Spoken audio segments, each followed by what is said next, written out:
Hello everyone. आज जो हम थ्योरी पढ़ने जा रहे हैं उसका नाम है वाइगॉस्कीज सोशल कल्चरल अप्रोच।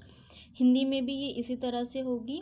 वाइगॉस्की की सोशल मतलब सामाजिक और कल्चरल मतलब सांस्कृतिक परिप्रेक्ष्य का सिद्धांत। वाइगॉस्की जो थे वो एक मनोवैज्ञानिक थे जिन्होंने विकास के बारे में ये सिद्धांत दिया है और इन्होंने ये बताया है कि जो विकास है वो सामाजिक और सांस्कृतिक की अंतः क्रिया से बहुत ज़्यादा प्रभावित होता है। तो यहाँ पे हम देखते हैं उनका क्या कहना था। He believes strongly that community plays a central role in the process of meaning making. Meaning making का मतलब यहाँ पे ये होगा कि जो बच्चे हैं वो क्या करते हैं, अर्थ निर्माण करके ज्ञान अर्जित करते हैं। वाइगॉस्की जो है वो क्या है, एक सोशल कंस्ट्रक्टिविस्ट है, मतलब सामाजिक संरचनावादी हैं। हाँ, सामाजिक संरचनावादी कहेंगे हम इनको। और इनका क्या मानना था कि जो बच्चे हैं वो क्या करते हैं, सक्रिय रूप से अपने ज्ञान का निर्माण करते हैं। और यहाँ पे वाइगॉस्की कहते हैं कि जो बच्चे हैं वो क्या करेंगे, समाज में अपने जो संस्कृति है, समाज है, उसमें सक्रिय रूप से रहकर अपने अर्थ का निर्माण करेंगे। नेक्स्ट स्लाइड में यही है कि इन्होंने 3 चीज़ों की बात की है, सोशल, कल्चरल एंड लैंग्वेज। ये तीनों चीज़ें क्या होती हैं, एक दूसरे से इंटर रिलेटेड हैं, आपस में अंतःक्रिया करती हैं।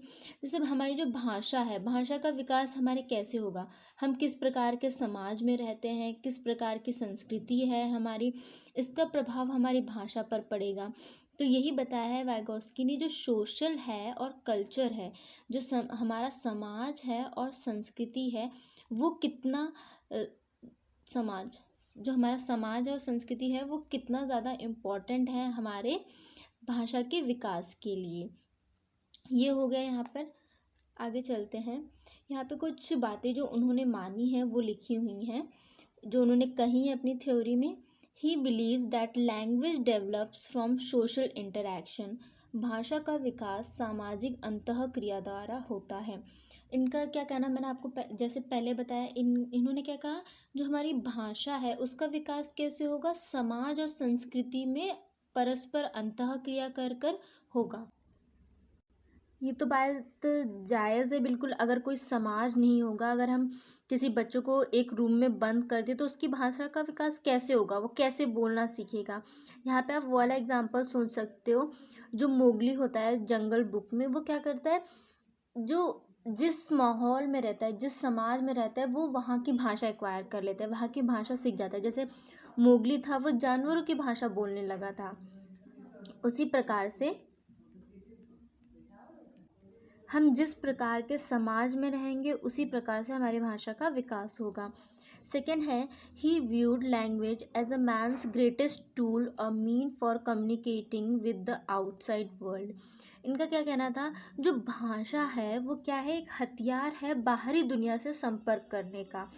तो अगर हम किसी और से बात करनी होती है, उसको हमें बताना होता है कि हमें किसी से अगर बात करनी होती है तो हम भाषा का ही प्रयोग करते हैं। तो ये सिंपल सी बातें हैं, ज़्यादा इतनी हार्ड नहीं है। उसके बाद है, वो तो थ्योरी थी जिसमें वाइगॉस्की ने बताया कि जो हमारा भाषा का विकास है उसके लिए क्या है, समाज और संस्कृति का होना बहुत ही ज़रूरी है। अकेले किसी बंद कमरे में या फिर बिल्कुल किसी भी समाज या अकेला जो बच्चा है उसकी भाषा का विकास होना बहुत ही मुश्किल है। उसके बाद है सम अदर इम्पॉर्टेंट टर्म्स, जिसमें पहला है जोन ऑफ प्रॉक्सिमल डेवलपमेंट, स्वाभाविक विकास का क्षेत्र, स्कैफोल्डिंग, मोर नॉलेजेबल अदर। तो हम इसमें पहले फर्स्ट इसको समझने की कोशिश करते हैं। जोन ऑफ प्रॉक्सिमल डेवलपमेंट क्या कहता है कि स्वाभाविक विकास का क्षेत्र। कोई बच्चा है, अगर वो क्रिकेट खेलना पसंद करता है तो वो क्या करता है कि क्रिकेट पहले स्टार्ट करेगा खेलना, तो वो इतना अच्छा नहीं खेल पाता है जितना कि वो थोड़े और टाइम के बाद खेल सकता है या फिर प्रैक्टिस के बाद खेल सकता है। तो स्वाभाविक विकास का क्षेत्र क्या हुआ, वो अधिकतम सीमा जहाँ तक आप किसी भी चीज़ को सीख सकते हो या उसका विकास कर सकते हो। जैसे कि कोई बच्चे होते हैं, कोई कहता है कि मैं कितनी भी मेहनत कर लूँ मेरे 80% ही आते हैं, और एक बच्चा है जो थोड़ी बहुत मेहनत करता है फिर भी उसके 90% आ जाते हैं। तो ये क्या हो गए, आपके स्वाभाविक विकास का क्षेत्र हो गया कि आपका जो मैक्सिमम लेवल है ना वो यहाँ तक होगा, जो आपका अधिकतम विकास होगा वो यहाँ तक होगा। तो ठीक है, प्रॉक्सिमल डेवलपमेंट क्षेत्र आप समझ गए। उसके बाद है स्कैफोल्डिंग। स्कैफोल्डिंग का सीधा सा अर्थ होता है मदद। मदद कैसी? टेम्परेरी हेल्प हो सकती है या फिर हिंट हो सकता है। अगर आप सोच लो कि आप क्लास में हो, कोई मैथ्स का प्रॉब्लम सॉल्व कर रहे हो और आपको प्रॉब्लम आ रही है, उसमें वो सॉल्व नहीं हो रहा है। टीचर क्या करता है, आता है आपको थोड़ी सी हिंट दे देता है कि ये फॉर्मूला लगा लो, आपको सॉल्व हो जाएगा। या फिर कुछ और बता सकता है कि यहाँ पे आपकी गलती है, आप ये कर लो। तो ये क्या हो जाएगा? स्कैफोल्डिंग हो जाएगा। आपको ये वर्ड याद रखना है क्योंकि एग्जाम में जो है ये वर्ड्स ये बहुत इंपॉर्टेंट है। स्कैफोल्डिंग का सीधा सा मतलब है मदद, छोटी हेल्प, टीचर के द्वारा किसी की भी से भी हो सकती है, आप मदद ले आ सकते हैं।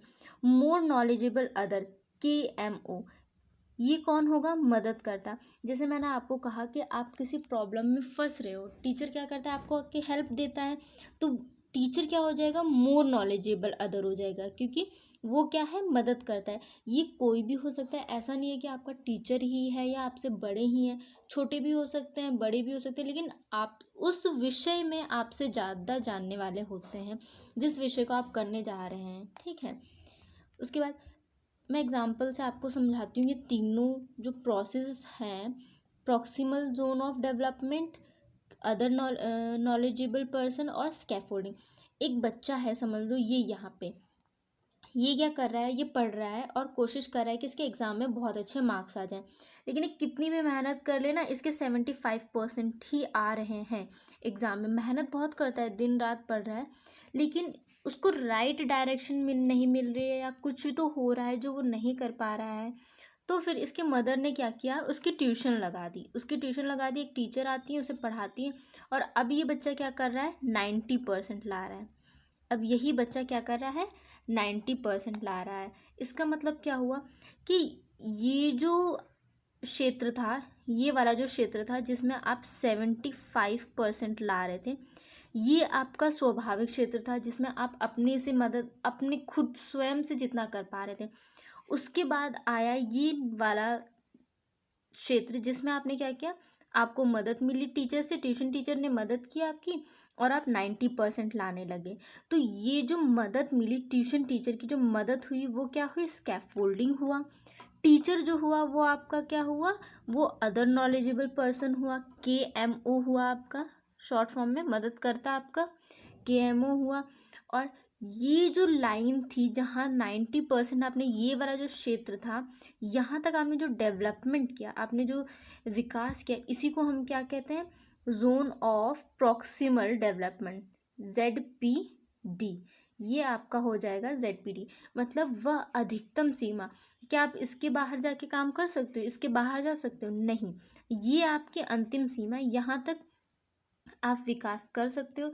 लेकिन ये बहुत ही मुश्किल होता है, सब लोग यहाँ तक विकास नहीं कर पाते हैं, यहाँ करते हैं, यहाँ बीच में कहीं ना कहीं वो लेवल्स पे रुक जाते हैं। और जब ये लेवल्स पे रुक जाते हैं, उनको मदद चाहिए होती है, तो वो कोई भी हो सकता है, आपको आके मदद देगा, जो कि हो जाएगी हमारी स्कैफोल्डिंग।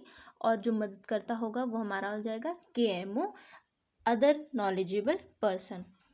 ठीक है, तो ये हमारी आज की जो थ्योरी थी वो इतनी ही है। अच्छा, एक और स्लाइड है, तो यहाँ पे हम और जो इम्पोर्टेंट पॉइंट्स हैं उनकी हम बात कर लेते हैं। According to Vygotsky, development is continuous. Vygotsky जो है वो क्या कहते हैं कि जो डेवलपमेंट है वो एक सतत प्रक्रिया है। मैंने आपको लास्ट पियाजे वाले वीडियो में बताया था कि जो पियाजे हैं वो क्या मानते हैं? जो विकास है वो कैसा है? डिसकॉन्टिन्यूअस है, असतत है। उनका कहना था कि जो विकास है पियाजे के अनुसार वो ऐसे स्टेप्स में होता है, एक स्टेज में होगा, फिर अगले स्टेज में होगा, और फिर अगले स्टेज में। आप पहले आए, यहाँ पे आपका विकास हुआ, फिर आप और आगे जाएंगे तो यहाँ पे आपका विकास होगा, और ऐसे स्टेजेस में होगा। बल्कि वाइगॉस्की ये मानते हैं जो विकास है वो सतत प्रक्रिया है, इस प्रकार से यूनिफॉर्म है, मतलब ऐसे चलती जाएगी, रुकेगी नहीं। ऐसा थोड़ा ना है कि आपने पहले बोलना सीखा और फिर डायरेक्ट से आपने आम बोलना सीख लिया, ऐसा नहीं होता है। आप जो है विकास जो है वो धीरे धीरे चलता है, आप धीरे धीरे सीखते हैं। ठीक है, उसके बाद thought and language are initially separate system from the beginning of the life, merge at around 3 years of age. यहाँ पे जो वाइगोस्की हैं उन्होंने एक बात लैंग्वेज और थॉट के बारे में बताई है। थॉट मतलब विचार, आप यहाँ कर सकते हो कि विचार हमारा, ये हमारा विचार, और जो लैंग्वेज है ये हमारी भाषा। इनका क्या कहना है कि जो लैंग्वेज है वो इस तरह से, लैंग्वेज, एल फॉर लैंग्वेज, और जो थॉट है हमारा थॉट, ये क्या होते हैं 3 years तक अलग होते हैं। 3 years तक ये ऐसे अलग होते हैं और फिर उसके बाद एक पॉइंट पे आकर मर्ज हो जाते हैं, एक साथ हो जाते हैं यहाँ पर आके, और इसी ये फिर ऐसे कंटिन्यू होते हैं। At this point speech and thought become interdependent.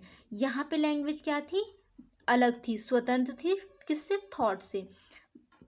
But 3 years के बाद ये क्या करेंगी, एक दूसरे पे इंटरडिपेंडेंट हो जाएंगी, और हमारी जो स्पीच है और जो थॉट है वो एक दूसरे के साथ अंतःक्रिया करके आगे बढ़ेंगे, इंटरडिपेंडेंट हो जाएंगे यहाँ पर। और ये कौन सी एज में होगा, ये 3 years के बाद होगा, 3 years ऑफ एज। तो आपको आई होप ये समझ आई हो। ये वाला जो पॉइंट, ये वाले जो यहाँ पे आपके टर्म्स थे, ये वाले बहुत इंपॉर्टेंट हैं वाइगोस्की के बारे में।